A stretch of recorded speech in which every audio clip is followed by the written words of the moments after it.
আসসালামু আলাইকুম, আমি সুজন আহমেদ। আজকে আমরা শিখব কীভাবে স্ক্রিন রিটাচ করতে হয়। তাহলে শুরু করা যাক। প্রথমে আমরা এখান থেকে ব্ল্যাক অ্যান্ড হোয়াইট এই প্রপার্টিসটা নিয়ে আসার পর আমরা রেডটা হালকা কমিয়ে দিব এবং ইয়েলোটা হালকা একটু বাড়িয়ে দেবো। এতে কিন্তু যে ইমেজের স্পটগুলো আছে ওইগুলো ভালোভাবে দেখা যাবে।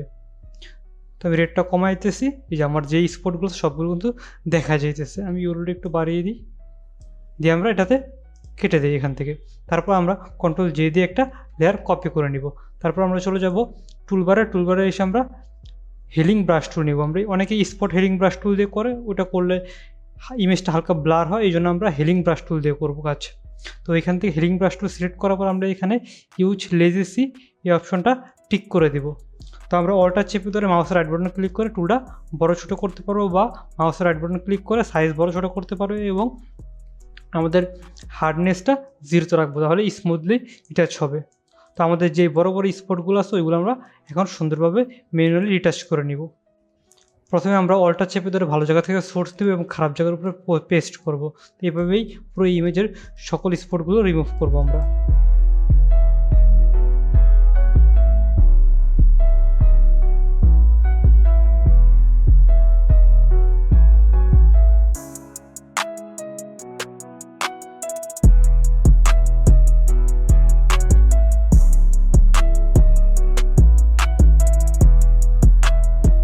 আমাদের কিন্তু এই ইমেজের যত বড় বড় স্পট আছে ওইগুলো কিন্তু রিমুভ করা হয়ে গেছে। তো তারপর আমরা এই লেয়ারটা ডিলিট করে দেব। তো ডিলিট করে দেওয়ার পর আমরা এখানে কিন্তু চোখ অন অফ করে আমরা দেখতে পাবো যে বড় বড় স্পট কিন্তু আমরা রিমুভ করে ফেলছি। তো তারপরে আমাদের যে ছোটো ছোটো স্পটগুলো আছে ওইগুলো রিমুভ করতে হবে। তার জন্য আমরা কন্ট্রোল জে দিয়ে আবার একটা লেয়ার কপি করে নিব। তারপর আমরা চলে যাবো ফিল্টার থেকে নয়েজ থেকে ডাস্ট অ্যান্ড স্ক্র্যাচ। তো এখানে আসার পর আমরা মান রাখবো উপরে 10 আর নিচে 17। তো ইমেজ বুঝে আমরা মান কমাও বাড়াবো। উপরে মান 10-এর মতো রাখতে পারি, নিচেরটা প্রয়োজন মতো কমাতে বাড়াতে পারি। তো আমি 18 দিয়ে রাখি। আমরা দেখবো, জুম করে দেখবো যে টেক্সচার ঠিক মতো আছে কিনা, ওই পরিমাণে রেখে আমরা ওকেতে ক্লিক করব। তারপর আমরা এই লেয়ারকে অল্টার চেপে ধরে মাস্কে দিয়ে দেব। তো এখন আমাদের কিবোর্ড থেকে বি প্রেস করে ব্রাশ টুল সিলেক্ট করতে হবে এবং অপাসিটি রাখবো 100 এবং ফ্লো রাখবো হচ্ছে 30-এর মতো রেখে আমাদের যে জায়গায় স্পট আছে ওই জায়গায় আমরা ব্রাশ করে দিব।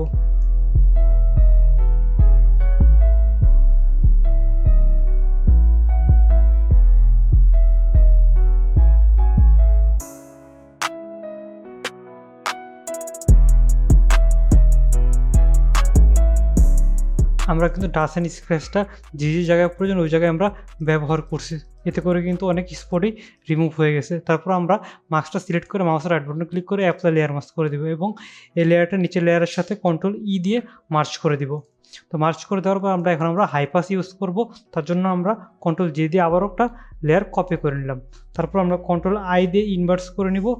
এরপরে আমরা লেয়ার অপশনে গিয়ে আমরা লেয়ার মোডে যেয়ে ভিভিড লাইট করে দিব এবং আমরা চলে যাবো ফিল্টার থেকে আদার্স থেকে হাইপাস। তো হাইপাসটা আমরা রাখবো হচ্ছে 7-8-এর মতো। তো আমি 8 রাখতেছি। তো 8 রেখে আমরা ওকেতে ক্লিক করব। তো ইমেজ বুঝে আমরা বাড়াবো কমাবো। তারপর আমরা চলে যাব ব্লারে, ব্লার থেকে গোশন ব্লার। তো গোশন ব্লারটা আমরা প্রয়োজন অনুযায়ী রাখবো। আমরা এখানে 3 রাখতে পারি বা 4, আমরা 3 রাখলাম, রেখে আমরা ওকেতে ক্লিক করলাম। তারপর আমরা অলটা চেপে ধরে মাস্কে দিয়ে দিলাম। তো এখন আমাদের যে ইমেজের যে জায়গায় সব দাগ আছে ওই জায়গায় আমরা এটা ব্যবহার করব। পুরো ইমেজে কিন্তু ব্যবহার করা যাবে না, তাহলে কিন্তু ইমেজটা নষ্ট হয়ে যাবে। তার জন্য আমরা কিবোর্ড থেকে বি প্রেস করে ব্রাশ চলে গেলাম এবং অপাসিটি রাখবো হচ্ছে 30-এর মতো রেখে আমরা ব্রাশ করে দিব।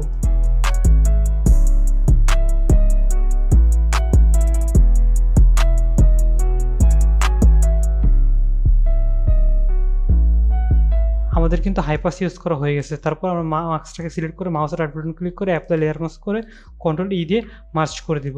তো আমাদের ইমেজটা সম্পূর্ণভাবে রিটাচ করা হয়ে গেলে যদি মনে হয় না আমাদের ইমেজের হালকা একটু ব্লার হয়েছে বা ইমেজের টেক্সচারটা একটু দরকার, সেই ক্ষেত্রে আমরা চলে যাব ফিল্টার থেকে ক্যামেরা র ফিল্টারে। তো ক্যামেরা র ফিল্টার ওপেন হওয়ার পর আমরা এখানে চলে যাব হচ্ছে ডিটেলসে। তো ডিটেলসে আসার পর আমরা ইমেজটাকে জুম করি মাউসের স্ক্রল বাটনে ঘুরিয়ে। তো তারপর আমরা এখান থেকে আমরা কিন্তু শার্পেনটা আমরা 15 করে দিলে কিন্তু ইমেজটার টেক্সচারটা বাড়লো। যে আমরা যদি আফটার বিফোর করি তাহলে বোঝা যাবে। তো আমি 20-এর মতো রাখতেছি। তো 20-এর মতো রাখতেছি এবং নয়েজ রিডিউসটা আমরা 5-এর মতো রাখতেছি, রেখে আমরা ওকেতে ক্লিক করব। তাহলে কিন্তু ইমেজের টেক্সচারটা একটু বাড়লো। তাহলে কিন্তু আমরা এই প্রসেসে খুব সুন্দরভাবে ইমেজটা রিটাচ করতে পারলাম, সম্পূর্ণ 100% কোয়ালিটি ধরে রেখে। তা আপনারাও কিন্তু এভাবে খুব সুন্দরভাবে ইমেজ রিটাচ করতে পারবেন। সবাইকে ধন্যবাদ।